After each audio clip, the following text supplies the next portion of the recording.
কলি যুগ শেষ হলে তারপর কি হবে? মহাপ্রলয়। আমাদের ধর্মে এ সম্পর্কে কি বলা আছে? ভিডিওটি শুরু করার আগে আপনাদের এই দুইটি উপদেশ সবসময় মাথায় রাখতে হবে। এই উপদেশগুলি অত্যন্ত গুরুত্বপূর্ণ, যা আপনাদের জীবনে জানা একান্তই প্রয়োজন। একবার অবশ্যই শুনুন, যা আপনাদের কেউ বলবে না। গীতার একটি বিখ্যাত শ্লোকে শ্রীকৃষ্ণ বলেছেন, কর্মণ্যে বাধিকারস্তে মা ফলেষু কদাচন। অর্থাৎ কর্মে তোমার অধিকার আছে, কিন্তু কর্মফল তোমার হাতে নেই। তুমি যেমন ইচ্ছা কর্ম করতে পারো, কিন্তু তার ফল প্রকৃতির হাতে।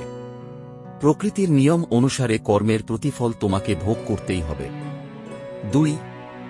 শ্রীমদ্ভগবদ্গীতার অত্যন্ত গুরুত্বপূর্ণ উপদেশ। গীতায় শ্রীকৃষ্ণ বলেছেন, সঠিক সময় এলে ভগবান আপনাকে অবশ্যই সঠিক মানুষের সঙ্গে দেখা করাবেন। গীতায় লেখা আছে, ভালোবাসার অর্থ কাউকে পাওয়া নয়, তাতে হারিয়ে যাওয়া।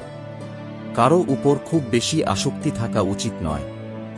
শ্রীকৃষ্ণ বলেছেন যে, জীবনের সঙ্গে সম্পর্কিত সমস্ত গুরুত্বপূর্ণ সিদ্ধান্ত নিজেদেরই নেওয়া উচিত।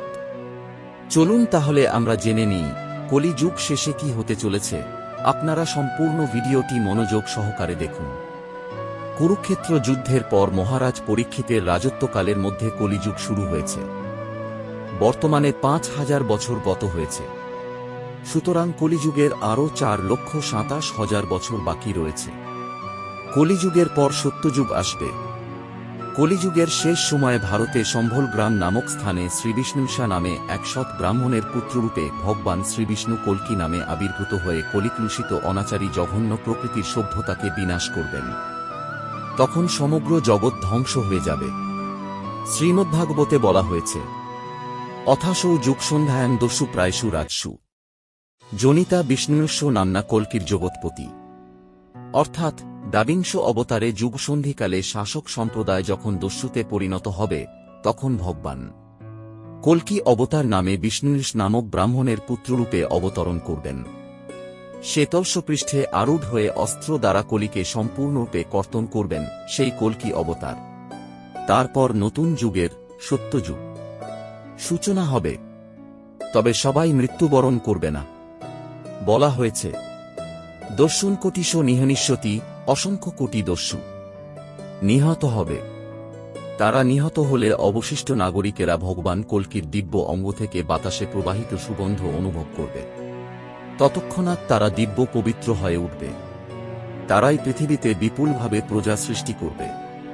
তখন মানব সমাজে সত্যগুণ বিশিষ্ট সন্তানদের জন্ম হবে এবং সত্যযুগ শুরু হবে। মহাপ্রলয়। সত্য, ত্রেতা, দাপর ও কলি এই 4ই যুগ 1000 বার আর্তিত হলে মোট সময়টাকে এক কল্প বলে। তখন ব্রহ্মার একদিন হয়, অর্থাৎ 1-2 ঘণ্টা।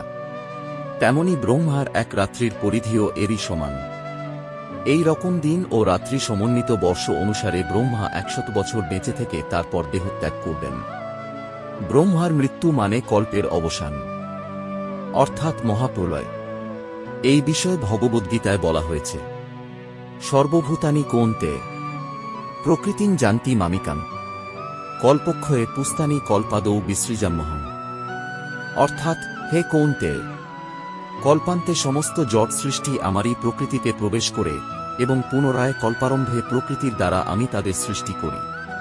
তিনি নিজেকে এই মায়াশক্তিতে বিস্তার করেন এবং তার ফলে সমস্ত জড় জগৎ পুনরায় প্রকট হয়। উপসংহার: কলিযুগ শেষ হলে সত্যযুগ আসবে অথবা মহাপ্রলয় হবে। তবে আমরা জানি না যে ব্রহ্মার এখন কত বৎসর জীবন অতিবাহিত হয়েছে। আমরা শুধু জানি যে এই কলিযুগের আগে দাপর, ত্রেতা ও সত্যযুগ অতিবাহিত হয়েছে। অর্থাৎ এক কল্প এখনও শেষ হয়নি। প্রকৃতপক্ষে কত কল্প অতিবাহিত হয়েছে তা আমাদের অজানা। সুতরাং এই কলিযুগের পর সত্যযুগ আসবে অথবা মহাপ্রলয় হবে, তা শুধুমাত্র এবং সম্পূর্ণভাবে ভগবান শ্রীকৃষ্ণই অবগত। তাহলে আপনারা আজকে জানতে পারলেন কলি যুগ শেষ হলে তারপর কি হবে। আশা করি ঈশ্বর আপনার মঙ্গল করুন। আজকে এখানেই শেষ করলাম। আপনাদের যদি এই ভিডিওটি ভালো লেগে থাকে তাহলে আপনি আপনার বন্ধু ও আপনার পরিচিত মানুষের সাথে শেয়ার করতে পারেন। আপনাকে অসংখ্য ধন্যবাদ আপনার মূল্যবান সময়টুকু আমাদের দেওয়ার জন্য। এরকম আরও ভিডিও পেতে হলে চ্যানেলটি সাবস্ক্রাইব করুন। নমস্কার, ভালো থাকবেন। জয় শ্রীকৃষ্ণ। রাধে রাধে।